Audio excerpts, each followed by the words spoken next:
Hi everyone, it's Chenzo from Reality Art Pod here to review another week of Big Brother. Today is Thursday, August 10th. I just watched the Eviction episode. I have a lot to say about this whole week. The last time that we talked, I did my cast analysis and ranking. Feel free to watch that before watching this. But a lot has happened since last Wednesday. I'm going to talk about the episodes, break down everything that happened the first week. At the end of the video, I'm going to do an updated rankings based on everyone that's left in the game. So let's talk about the premiere, which seems like 100 years ago by now. Julie was wearing a floral dress and she was looking lovely. And I thought to myself, maybe she can get through this episode without stumbling through her lines. But then she says that Big Brother is a social experiment. And I knew that things were going off the rails. We got the cast intro videos, which seemed very speedy to me. I thought, are they giving us what we want and speeding through this premiere and giving us something interesting for once? We got Red riding around on his quad in the swamp. We got Jared exterminating and talking about how Suri is his mom and then FaceTiming his mom. And this is when I knew that Suri was going to be a house guest, because why is she not there? Why is she FaceTiming with her own son? And then when Corey did his intro, there was no mention of Zach being his brother, which for me seems like a slap in the face because they could have given him a mention or given him a little cameo or something. So no love for Zach from CBS. Julie ushers them all onto the stage and they stand there for like 3 commercial breaks. They have to stand there and watch this clip of Brittany, Danielle, and Frankie breaking into the house, which we all saw already and we had to watch it again. This break-in segment was really boring the first time. It was especially boring the second time. We got to see the house guests' live reactions and they're all just standing there being very nervous about going on Big Brother and not reacting at all to any of the stuff that was happening in the video. Julie stammers and stumbles through explaining the multiverse twist, which is very confusing. I don't think she understands it. The twist is pretty much just the producers can do whatever they want. They sent them into the house in groups of 4, which was just so boring. And then they have to pick their spots for the competition.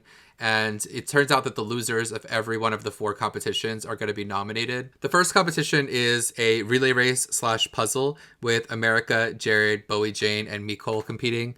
We get a meme of Micole running in her heels and really being super heroic. Jared loses this and now he's nominated. Then we have Matt, Blue, Kirsten, and Heisem. Blue puts in her 110% on this sit-up machine or whatever the heck they have to do, where they're kicking themselves in the butt.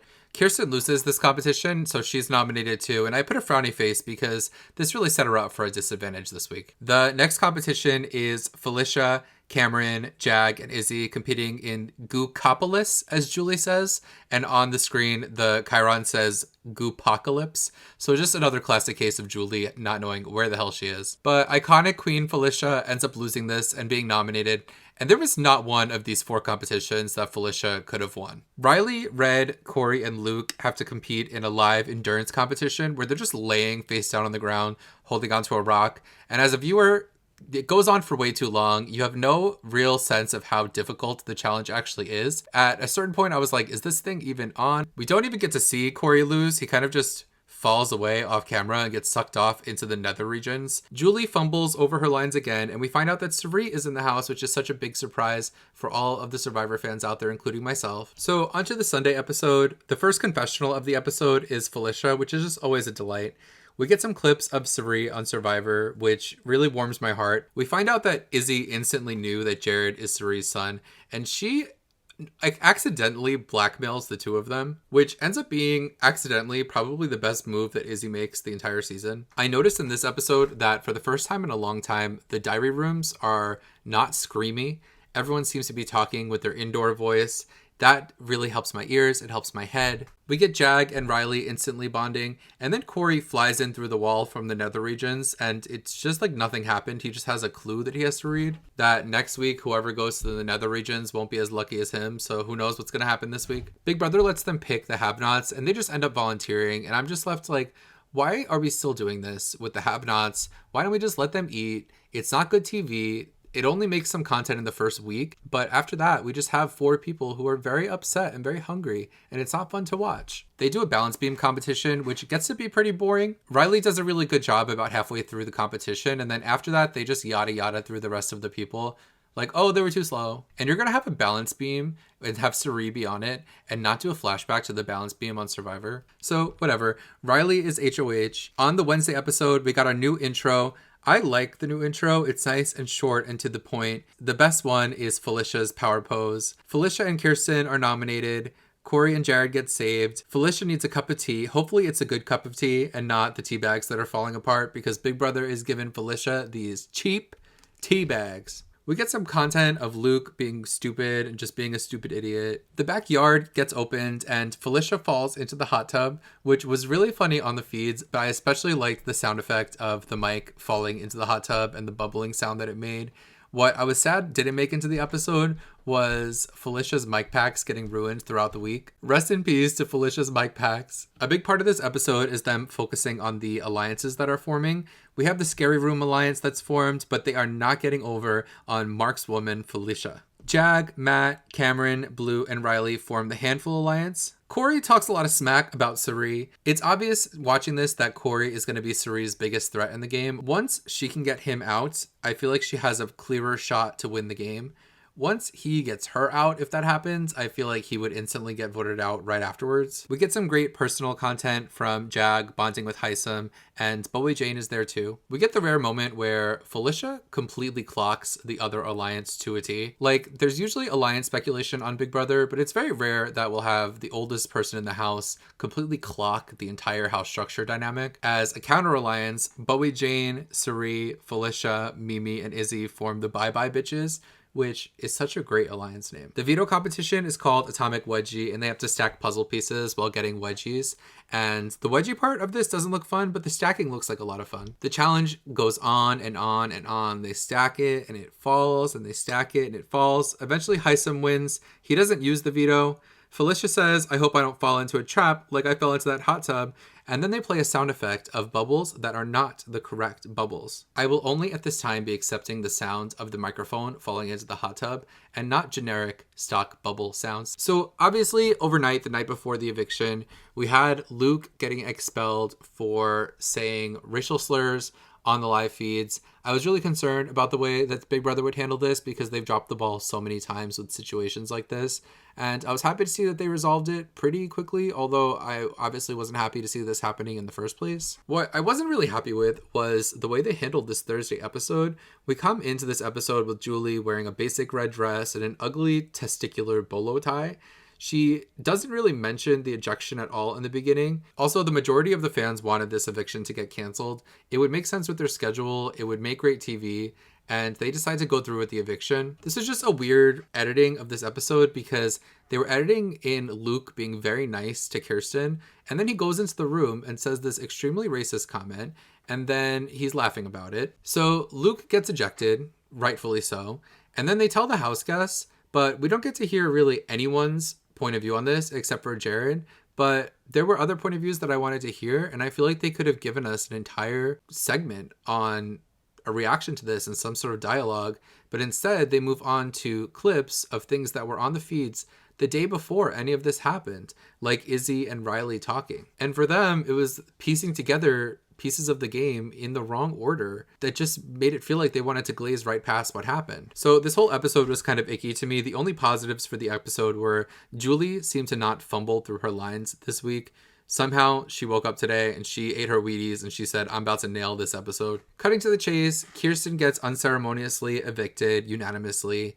She leaves the house and then Julie tells her that Jared is Cirie's son. So as a viewer, I'm like, okay, I guess she's really not going back in, huh? And then Julie tells Kirsten that she smells good. And after being teased all episode that we were getting some kind of twist at the end of this week, Julie is looking for the house guests in the house and they're not in the house. And then there's a weird blue asshole that shows up in the backyard and kind of poofs away. So I guess they're in some sort of other universe. So that's that on week one, which started off very fun, but ended up being very dark and depressing. Let's talk about our two house guests that went home this week. Firstly, Luke, who came in at 14th out of 16th in my player rankings last week. Completely disappointed in him. His entire legacy is just being a racist dumbass. So I don't have much to say about him. I had him as 14th and he's leaving in 17th. So he somehow let me down more than I thought was possible. We sadly have to say goodbye to Kirsten, who I had rated 6th out of 16th in my player rankings preseason.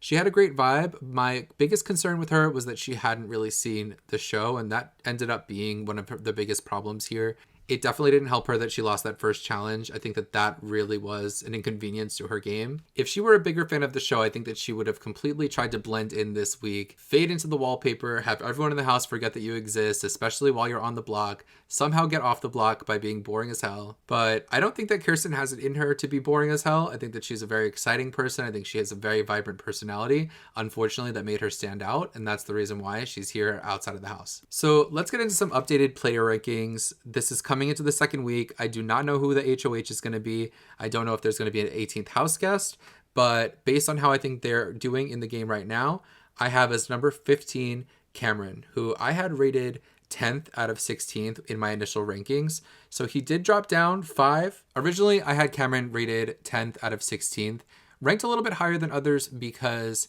he seemed to be a fan of the show. He seemed very passionate, so I gave him some brownie points for that.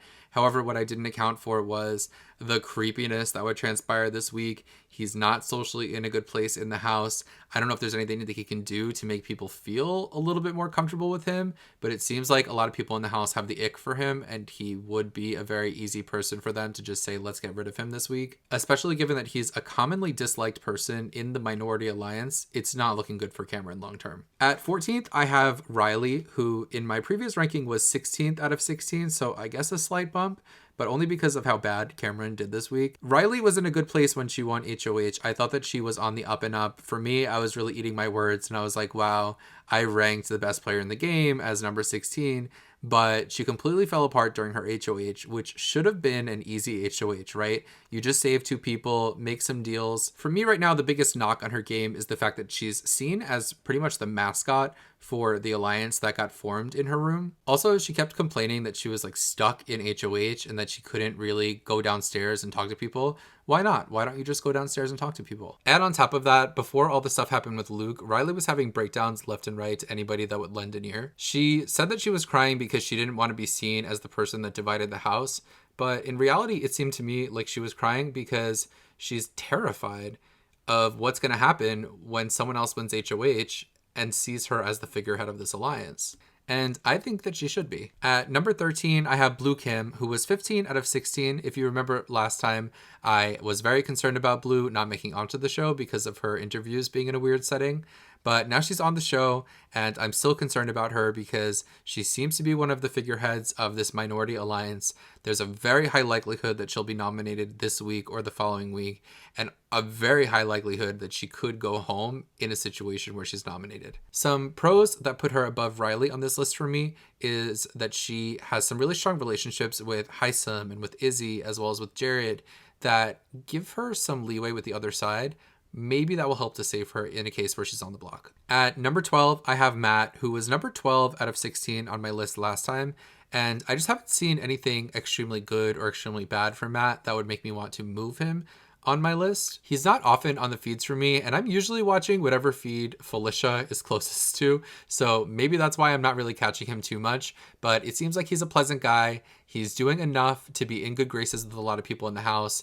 I think that he's in a similar boat to Blue where he might end up nominated and might end up going home. So overall, he's in a little bit more danger than he really should be in at this point of the game. At number 11, I put Hisam, who was 8 out of 16 last time when I did my rankings.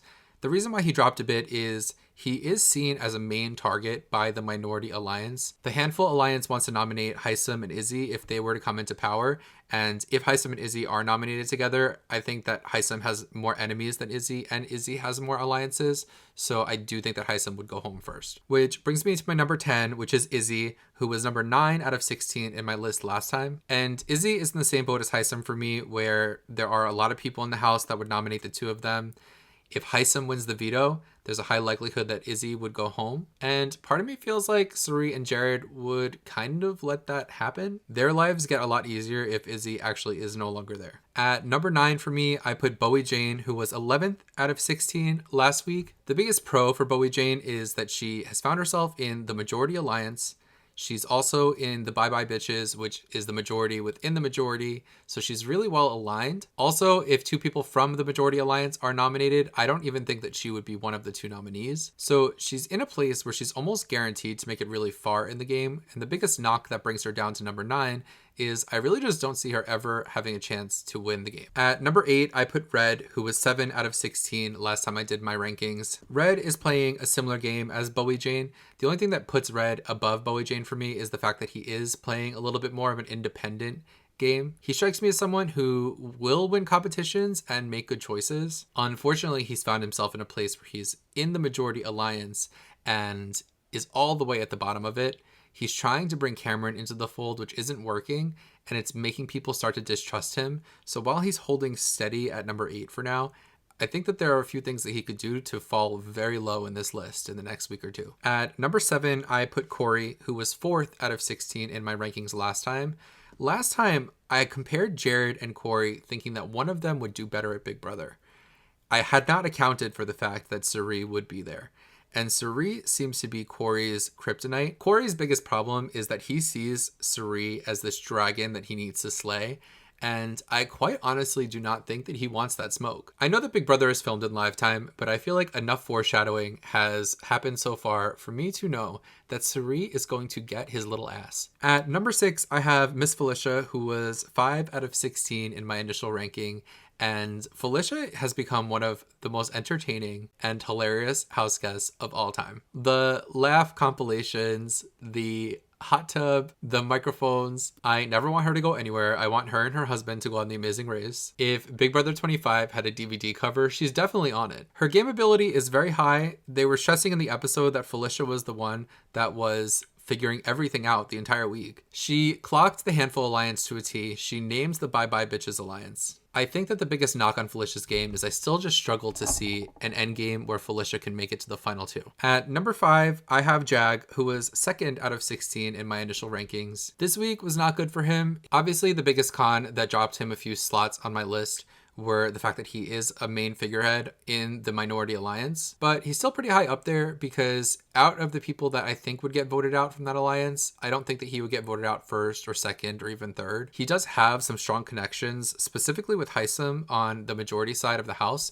that I think could save him if he's on the block. And I think if he can survive a few weeks, he can be back on the top of the list. At number 4 for me, I put America, who was 3rd in my previous ranking. America for me is doing exactly what she said she was going to do in her preseason interviews. She said she was going to play the kitchen strategy. She said she was going to flirt and laugh. And she said that she was going to lay low for the first couple of weeks.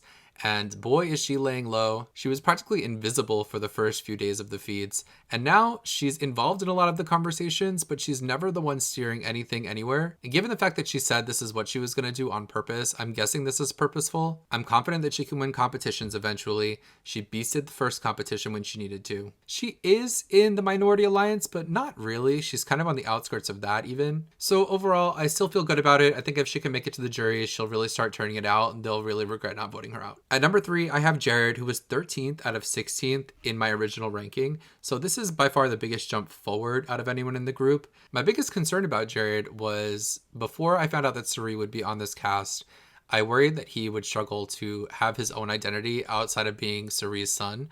And seeing them both there and seeing him playing a completely separate game, oftentimes not telling her what he's doing, really excites me. He's also playing a great game. He's on both sides of the house.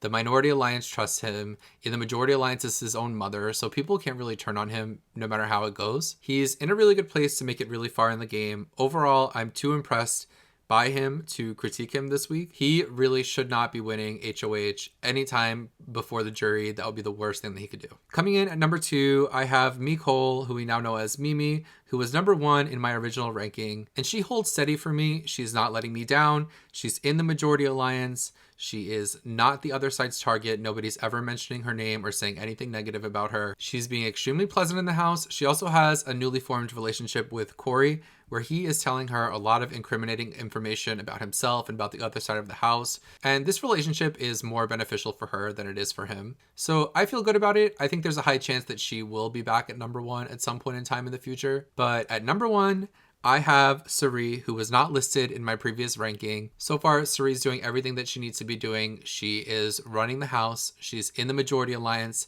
She's in the majority within the majority. She has a spy on the other side who is her blood son. Even though she's running the house, the other side of the house won't target her if they win HOH. So here Suri is as number 1. I feel good about it for now. Some things that make me a little uneasy is when the memory wall pictures come up and people realize that Suri and Jared are related. I think that revelation would be really bad for Suri, as Jared is more connected with the other side. So that could be a potential downfall for Suri. Also, Izzy has really bad reads and then brings them to Suri, and then Suri kind of believes them.